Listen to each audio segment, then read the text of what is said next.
guys, welcome back to another bookish video. I am beyond excited. Today I'm going to be doing my third installation of the Taylor Swift book recommendation series, and because we're going in order, it's Speak Now. I'm so excited. This is literally my second favorite Taylor Swift album. At one time it was my favorite, then Folklore came out and that was my favorite, and then I kind of stopped listening to Folklore, but I never really stopped listening to Speak Now.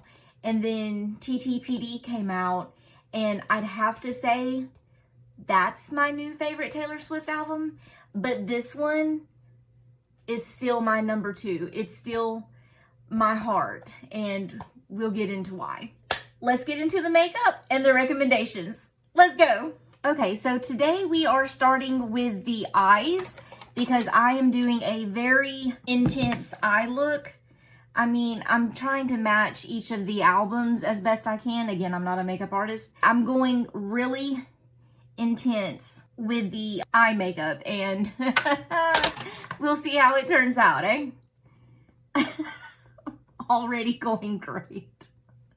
Already going great. That's wonderful. And I do have somewhere to go tonight for once, so I hope that it looks reasonably well. The first song on this album is Mine, and I see that song as being about finding the exception to always running away from love, finding that person that makes you brave enough to want to stay in this relationship. And for that, I had to go with Eleanor in Park by Rainbow Rowell. It is absolutely incredible. I feel like this is exactly what this song is saying. There will be that one person that will make you believe in love again, that will make you decide love is worth fighting for, that one person that won't let you run away from your true feelings. This book definitely captures that. Eleanor is going through it, like, really. There is some mention of, again, I don't know if I'd call it SA or child abuse, but there's some trauma going on, so go into it knowing that. She's going through some stuff, and she meets Park, this boy who very slowly she starts trusting, and then opening herself up to him, admitting that she is falling in love with him, although she never says it to him.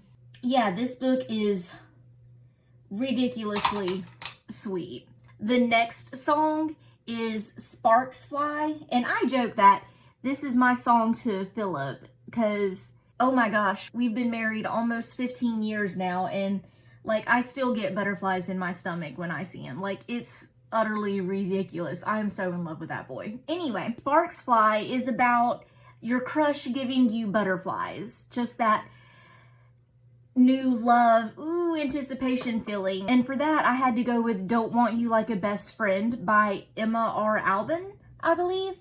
That is a super sweet book. It's an LGBTQ romance and historical fiction where these girls are having to go to debutante balls, and neither one of them are interested in finding a husband. It's just what's expected of them. They become friends to get through the season, and then they become more than friends. It is utterly charming. I could have picked it for the song Enchanted. We'll get into that. This book, chef's kiss. I'm so glad I read it. This book is the sweetest, marshmallowest romance with some historical fiction and just a touch of spice. The next song is Back to December, and I see this song as regretting a breakup. You broke up with somebody and you regret it. I mean, hey, it happens to the best of us. Live and learn, right?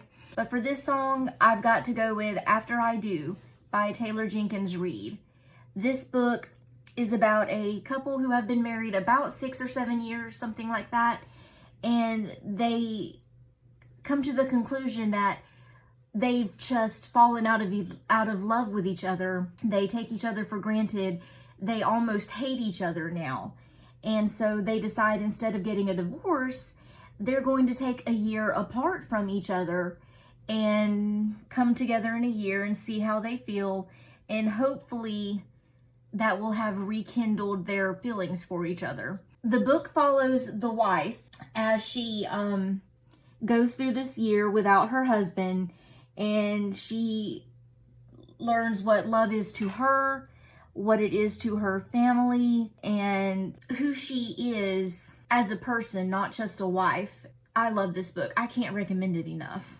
The next song on the album was Speak Now, and I see that as crashing a wedding or breaking up an ex's new relationship. And for that one, I had to go with I've Got Your Number by Sophie Kinsella. And if you haven't read any Sophie Kinsella books, give them a chance. They're, I want to say all romance, but they're really funny. I believe she's the author of Confessions of a Shopaholic. So like that vein where there's some romance, but it's really just funny as well. So I love her books. I don't read them very often because they're very light, and sometimes you want light, but sometimes you actually want something to sink your teeth into. But if you're wanting light, definitely check out her books. But in this book, it follows a girl who is engaged and she loses her phone. So she kind of takes one out of a trash can, and it ends up belonging to this rich businessman, or excuse me, belonging to his secretary. She gets the phone, and then he starts texting her, and she's like, yeah, sorry, I kind of took the phone out of the trash can. My bad, but you know, maybe I can help you after all.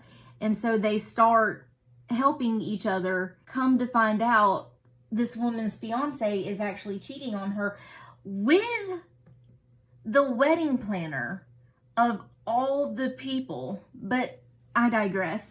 So he's cheating with her, and the businessman is trying to encourage her to do what's best for her and leave this toxic relationship. The next song is Dear John, and if you know who this song is about, smash that like button. I see this song as being in a toxic relationship with a narcissist. If you know, you know. So for this book, I chose Three Women by Lisa Taddeo. I hope I'm saying that right. In particular, there's one story in this book, and this is a nonfiction book about three women who tell the author the ins and outs of certain aspects of their love lives. The one story that really fits this song is a high school student who ends up falling in love with her high school English teacher, I believe. He manipulates her and gaslights her and just is awful to her. Eventually, he wins Ohio, I think, Teacher of the Year, and she comes out and is like, he does not deserve this award. I am not the first girl that he had relations with. I am not the first one that he mentally abused and gaslit and manipulated. And so it was a whole thing in the news. Gotta go with that one for the toxic relationship with a narcissist. The next song... Oh, I'm laughing because I have a story about this song. The next song is Mean, and I see it as rising above the high school drama and the mean girls. You know, there's always going to be some. This is one of my favorite songs of this album because I used to teach at a private school. Some of the other teachers there were incredibly hurtful and toxic. I would literally blare this song on the way home from work every day. Anyway, so yeah, that's what this song is about. It's about rising above pettiness and drama and just people being mean. And for this song, I went with the Gossip Girl series. This book follows a group of uber rich Manhattan prep school kids who just have all the boyfriend girlfriend drama, all the girl drama. It's just absolutely everything this song is about. The next song is The Story of Us. And I saw this as running into your ex, wanting to get back together with them, just wanting to keep up the story of each other. I may not like that highlight, but we are going to give it a try. So for this book, I chose Cool for the Summer by Dahlia Adler. And in this book, it's another LGBTQ romance. During the summer, this girl lives at the beach and she meets a girl and they kind of kindle a relationship. And then after summer, when it's time to go back to school, the girl that she had this fling with ends up at her school and just kind of expects this relationship to be like it was during the summer. But the girl isn't sure if she's ready for that. She wants it, but she's not sure if she's ready for it. Yeah, so I feel like that's what this song is about, wanting your ex back. The next song was Never Grow Up, and I see this as being sad, knowing that this child is going to grow up and they can't stay little forever and innocent forever, knowing that the world is going to hurt them. And for this, I went with Room by Emma Donoghue. This book is about a girl who's kidnapped. She is in this shed with her son that she had in captivity, and she is raising him as if this is normal, as if this is just an everyday thing. This is what life is like for everybody. She doesn't want him to know what's really going on, what's really happening, because she knows it's going to hurt him. But she has to break his innocence. She has to tell him the truth in order to be rescued. So yeah, I definitely feel like this fits the song. Trying to blend. I feel like I haven't been doing a good job blending. The next song was Enchanted, and this is my favorite Taylor Swift song of all time, hands down. And I see this as just the glow of meeting someone new, just hi. And that feeling, not the butterflies in the stomach per se, just the, oh, this is fun. So for this one, I went with The Duke and I by Julia Quinn. This is the first book in the Bridgerton series, and to me seems to be at like a Romeo and Juliet type ball place, and that's where the Duke and the girl meet in this book. So I felt it fit. I had to put it in there. Again, I also could have put Don't Want You Like a Best Friend, because they're the same. They're both great. The next song is Better Than Revenge, and it's about a girl stealing your boyfriend. And I couldn't really find a great recommendation for this, so I ended up going with Murder at the Beacon Bake Shop by Darcy Hannah, because at the beginning of the book, she's engaged to a guy and she catches him cheating on her, and she dumps him, she moves to a different state, opens up her own bake shop, renovates a lighthouse, because the best revenge is to simply be better. So if you can think of a better recommendation, I'm down. Just leave it in the comments, please. The next song on the album is Innocent, and if you know what this song is about, press like and subscribe. But I see it as not being defined by your mistakes. And for the book that goes with this, I chose The Butterfly Project by Emma Scott. And this book is set in New York City, a girl who has a comic book series that she's trying to get published. She moves in with this ex-felon. He feels guilty about his crimes in the past and what he's done, and she is there to show him that she can love him despite his past.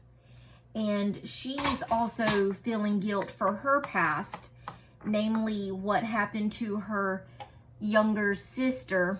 Again, no spoilers. And he is telling her the same thing. You're not defined by your mistakes, and you're still worth loving despite them. The next song is going to be Haunted, and I saw that as being haunted by a past relationship. The book I chose for this is The Great Gatsby by F. Scott Fitzgerald. And if you didn't know, Taylor Swift has said that this book is a favorite of hers. It's like a muse of hers. Definitely felt like it fit. In this book, Gatsby was a poor man who falls in love with Daisy, and he goes overseas to fight in World War I, ends up making his fortune, and comes back and wants to show her that he's worthy of her now, but she's moved on and married another guy. So he throws parties every night to try to get her to come. He's just haunted by their relationship. So definitely fits. The next song is Last Kiss, which I see as mourning the loss of a relationship that you didn't think would end. And for this one, I went with the Breakup Tour. The singer in the book has created an entire album around breakups. Not weird at all. In particular, she is mourning the relationship of her first love. I felt like this fit for a variety of reasons. The very last song is another one of my favorite songs, and it is Long Live. And every time I hear this song, I just get so pumped. I see it as going through life knowing that your friends have your back. They will be there to slay the dragons with you. And for that, I chose Loveless by Alice Osman. In this book, it's the first book I read with an ace character. She learns that for her, the greatest love in her life is going to be her friends. And she learns to be okay with that. She learns to accept that and love it and appreciate her friends for what they bring to her life. And it is a beautiful book about self-acceptance and friendship and the importance of friendship. And we are just about done with the makeup look. I had to go back and do the eyes. Moving right along to brows. But yeah, those are my book recommendations that I feel fit the songs in the Taylor Swift Speak Now album. If you agree with my recommendations, give me a like and subscribe. Like, come on. And if you didn't agree, leave your recommendations in the comment below. I would love to hear some more books that you feel fit this album. Again, this is like my #2 Taylor Swift album, so you know I want to read all the books that fit it. Bring them on, please.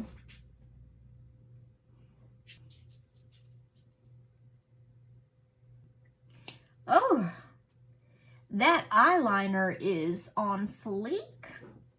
Do y'all still say that? On fleek? Whatever. She looks good. I ain't mad at this makeup look at all. I got things to do tonight, places to go, people to see. I'm wanting to look good, not crusty. I don't want my makeup to get crusty halfway through the night. That ain't a good look for nobody. Pop on a little mascara. Ooh, seriously, that eyeliner is amazing. And watch me mess it up with the mascara and end up have to start over again. I think I would cry at that point. And guys, by the way, I've decided that when I reach 50 subscribers, I'm going to do a $25 Amazon gift card giveaway.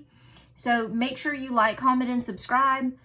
Make sure you share it with your friends if it's something you think they would like. Let's get up to 50 subscribers and get that Amazon gift card. And if you have any ideas for this or other giveaways in the future, let me know and what y'all think and want. I feel like silver goes with this look best. But I mean, her name is gold. So, I don't know. I'm trying to see what I want for the earrings. I'm feeling big, dramatic earrings. I guess gold. Oh, we love it. Oh, we love that for us. And here's the final look, guys. Thank you so much for watching. I hope y'all are enjoying the Taylor Swift series as much as I am. I just love her. She is just adorable. Like, I'm such a Swiftie. And if you're not, that's okay, but shut up about it because I don't want to hear it, okay? Love you. Anyway, thanks for watching, guys. Make sure you like, comment, and subscribe, and I'll see you in the next one. Bye.